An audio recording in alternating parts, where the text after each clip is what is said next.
Di tengah kesibukan mengurus anak, gampang banget fokus ke nilai, kesehatan, atau sopan santun, hal-hal yang memang penting dalam tumbuh kembang mereka. Tapi seringkali, kita lupa bahwa di balik semua itu, ada sesuatu yang jauh lebih mendasar. Hubungan yang kita bangun dengan anak-anak kita setiap hari. Fondasi yang sebenarnya bukan sekadar prestasi atau kebiasaan baik, tapi ikatan emosional yang kuat antara orang tua dan anak. Hubungan ini adalah fondasi utama yang menopang semua aspek lain dalam hidup mereka. Ikatan ini adalah rumah emosional yang kasih anak-anak kepercayaan diri buat eksplorasi, karena mereka tahu ada tempat aman buat pulang. Ketika anak merasa diterima dan dicintai tanpa syarat, mereka tumbuh jadi pribadi yang berani mencoba hal baru dan tidak takut gagal. Hubungan itu bukan soal tindakan besar, tapi dibangun dari momen-momen kecil sehari-hari. Ketawa bareng, pelukan yang menenangkan, dengerin dengan sabar. Setiap kali kita hadir sepenuhnya, kita menanam benih kepercayaan dan rasa aman di hati anak. Momen-momen sederhana seperti membacakan cerita sebelum tidur, sarapan bersama, atau sekadar ngobrol santai di sela aktivitas, semuanya memperkuat ikatan itu. Anak belajar bahwa mereka selalu punya tempat untuk kembali, apapun yang terjadi. Kalau hubungannya kuat, disiplin jadi bimbingan, komunikasi lancar, dan anak lebih terbuka untuk berbagi cerita atau masalah. Mereka tahu, orang tua bukan hanya pemberi aturan, tapi juga teman dan pendukung utama. Anak-anak yang merasa dimengerti dan dicintai akan tumbuh dengan rasa percaya diri, empati, dan kemampuan menghadapi tantangan hidup. Mereka tahu bahwa cinta dan dukungan selalu ada untuk mereka. Inilah inti dari membesarkan anak yang bahagia dan tangguh. Bukan hanya soal apa yang mereka capai, tapi bagaimana mereka merasa dicintai dan diterima di rumah sendiri. Semua hal lain tumbuh dari akar ini. Ketika hubungan kuat, anak-anak punya fondasi kokoh untuk menghadapi dunia, dan keluarga jadi tempat pulang yang selalu dirindukan. Kita sering fokus sama apa yang kita bilang, memilih kata-kata yang tepat supaya anak-anak kita paham maksud kita. Tapi, tanpa kita sadari, ada bahasa lain yang jauh lebih kuat pengaruhnya. Bahasa yang gak diucapkan, tapi dirasakan. Anak-anak kita, terutama yang masih kecil, justru lebih peka membaca ekspresi wajah, nada suara, dan gerak tubuh kita. Mereka menangkap perasaan kita lewat tatapan mata, senyum, atau bahkan nada bicara yang lembut. Misalnya, saat kita menjawab, "Oh gitu," sambil mata tetap di layar HP, anak bisa merasa diabaikan. Mereka belajar bahwa perhatian kita terbagi, dan mereka bukan prioritas utama. Tapi, ketika kita taruh HP, menatap mata mereka, dan benar-benar mendengarkan, kita sedang mengirim pesan yang jauh lebih dalam. Kamu penting buat aku. Senyum hangat, pelukan, atau sentuhan lembut bisa membuat anak merasa dicintai tanpa perlu banyak kata. Sentuhan kecil seperti mengelus kepala atau memeluk erat memberi rasa aman dan jaminan yang gak bisa digantikan oleh kata-kata saja. Anak-anak butuh merasakan kehadiran kita secara utuh, bukan hanya mendengar suara kita. Isyarat nonverbal seperti pelukan, senyuman, atau sekadar duduk bersama tanpa distraksi, adalah fondasi utama keamanan emosional dan kepercayaan anak pada orang tua. Setiap hari, anak-anak mencari tanda-tanda cinta dan penerimaan dari kita. Mereka ingin tahu bahwa mereka diterima apa adanya, dan itu seringkali mereka temukan lewat bahasa tubuh kita. Dengan menyelaraskan tindakan kita dengan niat baik, kita membangun kepercayaan yang kokoh. Anak akan merasa aman untuk berbagi, bertanya, dan tumbuh bersama kita. Bahasa diam ini, yang sering kita anggap sepele, sebenarnya adalah alat paling ampuh untuk membangun hubungan yang hangat dan penuh makna dengan anak-anak kita. Jadi, mari kita lihat pesan yang kita sampaikan lewat tindakan, bukan hanya kata-kata. Kekuatan ikatan kita dengan anak-anak membentuk fondasi kesehatan emosional, perilaku, dan perkembangan mereka secara keseluruhan. Setiap pelukan, tawa bersama, dan percakapan hangat di rumah menciptakan rasa aman yang sangat penting bagi pertumbuhan mereka.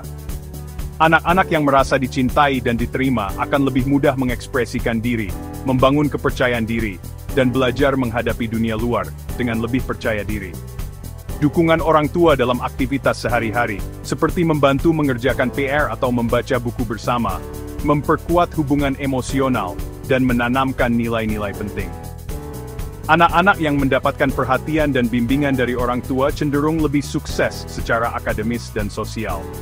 Penelitian menunjukkan bahwa anak-anak yang terhubung dengan aman lebih tangguh, mampu menghadapi tekanan, dan cenderung tidak berjuang dengan kecemasan atau agresi. Mereka belajar bahwa rumah adalah tempat yang aman untuk berbagi perasaan, baik suka maupun duka. Ketika anak mengalami kegagalan atau tantangan, kehadiran orang tua yang mendukung membantu mereka bangkit kembali dan belajar dari pengalaman tersebut. Setiap dorongan dan pelukan setelah kegagalan mengajarkan anak bahwa mereka tidak sendirian. Hubungan yang kuat membantu anak-anak mengelola perasaan besar dan belajar mengatur diri. Dengan komunikasi yang terbuka, anak-anak belajar mengenali dan mengekspresikan emosi mereka dengan cara yang sehat. Ketika anak-anak merasa dilihat dan didengar, mereka cenderung tidak berulah dan lebih mungkin untuk bekerja sama, baik di rumah maupun di sekolah. Mereka merasa dihargai dan termotivasi untuk berkontribusi secara positif. Keamanan emosional di rumah membebaskan pikiran mereka untuk belajar dan tumbuh. Anak-anak yang merasa aman akan lebih berani mencoba hal baru dan mengeksplorasi minat mereka.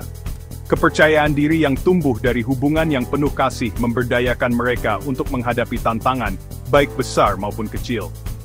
Mereka tahu bahwa mereka selalu memiliki dukungan di belakang mereka. Dengan memelihara hubungan yang hangat dan penuh perhatian, kita menyiapkan anak-anak kita untuk kesejahteraan seumur hidup. Ang jahit senping island festais behertul untuk stepenrek. Tidak ada yang namanya orang tua sempurna, hanya orang tua yang nyata. Anak-anak kita membutuhkan kita untuk menjadi otentik, bukan tanpa celah. Mengasuh anak adalah perjalanan belajar dan beradaptasi, bukan tujuan. Ketika kita mengakui kesalahan dan meminta maaf, kita mengajarkan akuntabilitas dan perbaikan. Merangkul ketidaksempurnaan memungkinkan kita untuk lebih hadir dan berbelas kasih. Anak-anak kita belajar bahwa pertumbuhan berasal dari rasa ingin tahu dan usaha. Yang terpenting adalah hadir dengan cinta dan kemauan untuk terus mencoba. Kehadiran, bukan kesempurnaan, adalah yang benar-benar dibutuhkan anak-anak kita. Hadiah terbesar yang bisa kita berikan kepada anak-anak kita adalah mengetahui bahwa mereka dicintai dan diterima apa adanya. Penerimaan tanpa syarat adalah tanah tempat harga diri tumbuh. Ketika anak-anak merasa aman untuk mengekspresikan semua emosi, tidak hanya yang positif, mereka belajar bahwa perasaan mereka valid. Tugas kita adalah mendengarkan, memvalidasi, dan hadir, bukan memperbaiki atau menghakimi. Penerimaan mengajarkan anak-anak bahwa mereka cukup, apa adanya. Keamanan ini memungkinkan mereka untuk menjadi otentik dan tangguh. Mereka mengembangkan harga diri yang tidak tergantung pada kinerja. Cinta kita menjadi jangkar mereka di dunia. Hubungan sejati membutuhkan lebih dari sekadar mendengarkan di permukaan. Anak-anak merasakan ketika kita terganggu, mereka membutuhkan perhatian penuh kita. Mendengarkan secara aktif dan empatik berarti mengesampingkan gangguan dan menyelaraskan dengan perasaan mereka. Gerakan sederhana, kontak mata, berlutut setinggi mereka, menunjukkan rasa hormat dan kehadiran. Daripada langsung mencari solusi, cerminkan perasaan mereka kembali kepada mereka. Validasi ini membangun kepercayaan dan harga diri. Dengan mencontohkan mendengarkan secara empatik, kita mengajarkan anak-anak kita bagaimana menjadi pendengar yang berbelas kasih. Keterampilan ini akan melayani mereka dalam setiap hubungan yang mereka bangun. Bahkan keluarga yang penuh kasih bisa menjauh. Tanda-tandanya halus, kurang percakapan, lebih banyak jarak, ketegangan. Ini bukan tindakan pembangkangan, tetapi sinyal pemutusan hubungan. Kuncinya adalah mendekati dengan empati, bukan tuduhan. Buka kembali komunikasi dengan kerentanan. Aku kangen kamu. Aku ingin sekali mendengar apa yang ada di pikiranmu. Membangun kembali hubungan berarti kembali ke dasar, mendengarkan, menerima, dan waktu yang didedikasikan. Dibutuhkan kesabaran, tetapi dengan konsistensi, bahkan jembatan yang rusak pun dapat diperbaiki. Hubungan bisa menjadi lebih kuat dari sebelumnya. Bagi anak-anak, bermain adalah bahasa utama mereka. Melalui bermain, mereka memproses emosi dan mengkomunikasikan dunia batin mereka. Waktu bermain khusus, hanya 15-20 menit perhatian penuh, memungkinkan anak-anak memimpin dan merasa dihargai. Peran kita adalah mengikuti, merefleksikan dan menghargai, bukan mengarahkan atau mengoreksi. Menetapkan batasan yang jelas, seperti batas waktu, mengajarkan pelajaran hidup yang penting. Waktu yang didedikasikan ini mengatakan, kamu adalah prioritasku.